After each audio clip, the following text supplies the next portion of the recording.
सफेद हाथी। बहुत साल पहले एक जंगल में हाथियों का एक झुंड रहता था। उसका नेता एक शानदार और दुर्लभ सफेद हाथी था, जो एक अत्यंत दयालु हाथी था। वो अपनी मां से बहुत प्यार करता था, जो नेत्रहीन और कमजोर हो गई थी, खुद का ख्याल नहीं रख सकती थी। हर दिन यह सफेद हाथी भोजन की तलाश में जंगल में जाता था और अपनी मां के लिए भोजन के लिए सबसे अच्छे जंगली फल की तलाश करता था। लेकिन अफसोस, उसकी मां को कोई भी फल नहीं मिल पाता। ऐसा इसलिए था क्योंकि उसके दूत हमेशा उन्हें खुद खा जाते थे। प्रत्येक रात वह घर लौटता था तो यह सुनकर आश्चर्यचकित रह जाता था कि उसकी मां पूरे दिन भूखी रहती थी। उसे अपने झुंड से बिल्कुल घृणा थी। फिर एक दिन उसने उन सभी को पीछे छोड़ने का फैसला किया और रात के बीच में अपनी प्यारी मां के साथ गायब हो गया। वह उसे एक खूबसूरत झील के पास एक गुफा में रहने के लिए एक सुंदर जगह ले गया, जो कि भव्य गुलाबी कमलों द्वारा कवर किया गया था।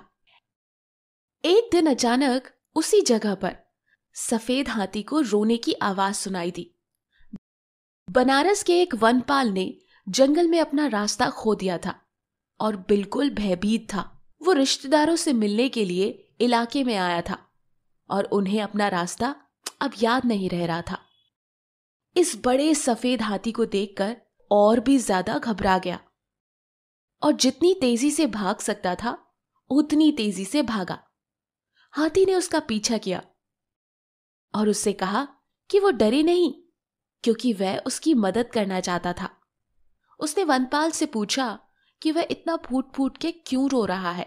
वनपाल ने जवाब दिया कि वो पिछले 7 दिनों से जंगल में घूम रहा था और उसे अपना रास्ता नहीं मिल रहा था।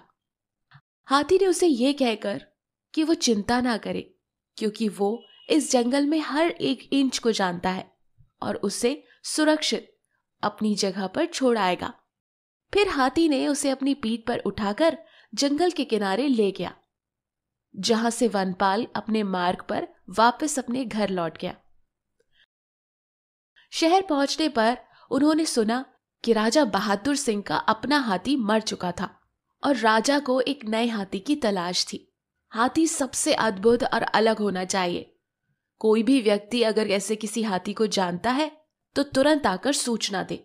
ये खबर सुनकर वनपाल बहुत उत्साहित हो गया और तुरंत राजा के पास गया और उसे सफेद हाथी के बारे में बताया, जिससे वो जंगल में मिला था।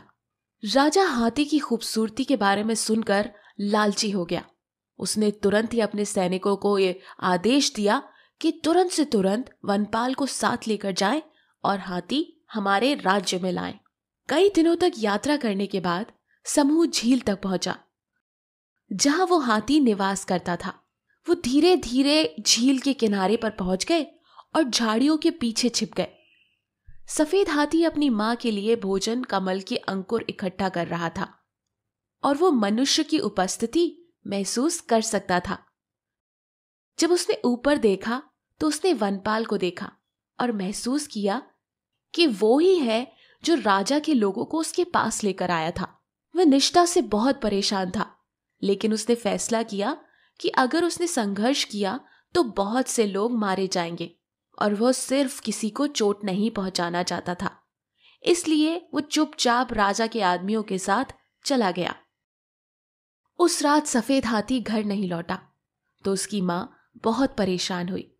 उसने बाहर बाकी हाथियों को बात करते हुए सुन लिया था कि शायद राजा के लोग उसके बेटे को उठाकर ले गए हैं। वो डरी हुई थी। राजा युद्ध में उसकी सवारी करेगा और उसका बेटा निश्चित रूप से मारा जाएगा। वो इस बात से चिंतित थी कि उसकी देखभाल करने वाला अब कोई नहीं होगा, क्योंकि वो देख नहीं सकती थी। वो बस लेट गई और फूट फूट कर रोने लगी। इसी बीच उसके बेटे को बनारस के खूबसूरत शहर ले जाया गया, जहां उसका भव्य स्वागत किया गया। पूरे शहर को सजाया गया था। राज्य के लोगों ने अपने नए राज्य हाथी के लिए दावत रखी थी, लेकिन हाथी ने उस दावत से एक भी निवाला छूने से इनकार कर दिया था। हाथी किसी भी तरीके की प्रक्रिया नहीं दे रहा था। वो ना तो फूलों को लेकर उत्साहित था और ना ही इतने सम्मान को। उसने खाने का भी एक भी निवाला नहीं लिया था। वो दुखी होकर बस एक कोने में बैठा हुआ था। राजा के लोग ये सब देखकर तुरंत राजा के पास इसकी शिकायत करने चले गए, क्योंकि वो डर गए थे कि हाथी बिना किसी भोजन या पानी के मर जाएगा। वो बस अपनी मां से मिलना चाहता था। तो राजा ने पूछा कि उसकी मां कहाँ है।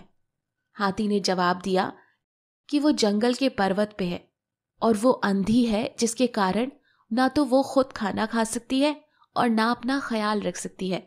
उसे डर है कि वो मर जाएगी। हाथी की कहानी सुनकर दयालु राजा का दिल छू गया और उसने हाथी को अपनी अंधी बूढ़ी मां के पास लौटने और उसकी देखभाल करने के लिए कहा। राजा ने उस हाथी को मुक्त कर दिया। प्रसन्न हाथी तेजी से भागता हुआ घर चला गया और उसे ये जानकर राहत मिली कि उसकी मां अभी भी जीवित थी। हाथी ने तुरंत अपनी सूंड से पानी भरा और अपनी बीमार मां के ऊपर डाल दिया। मां ने सोचा कि बारिश हो रही है। वो बेचारी और डर गई कि बुरी आत्मा अब उसे नुकसान पहुंचाएगी। सफेद हाथी धीरे से अपनी मां के पास गया और झुककर उसे प्यार से सहलाया। मां ने तुरंत अपने बेटे का स्पर्श पहचान लिया। वो बहुत खुश हुई। मां ने जब पूरी कहानी सुनी तो वो बहुत खुश हुई और राजा को खूब आशीर्वाद और दुआएं दी। उसके बाद सफेद हाथी ने अपनी मां का खूब ख्याल रखा और दोनों खुशी खुशी हमेशा साथ रहे। इस कहानी से हमें ये शिक्षा मिलती है, हमेशा अपने माँ बाप से प्रेम करना चाहिए और उनकी देखभाल करनी चाहिए और हमेशा दूसरों की भावनाओं का सम्मान करना चाहिए।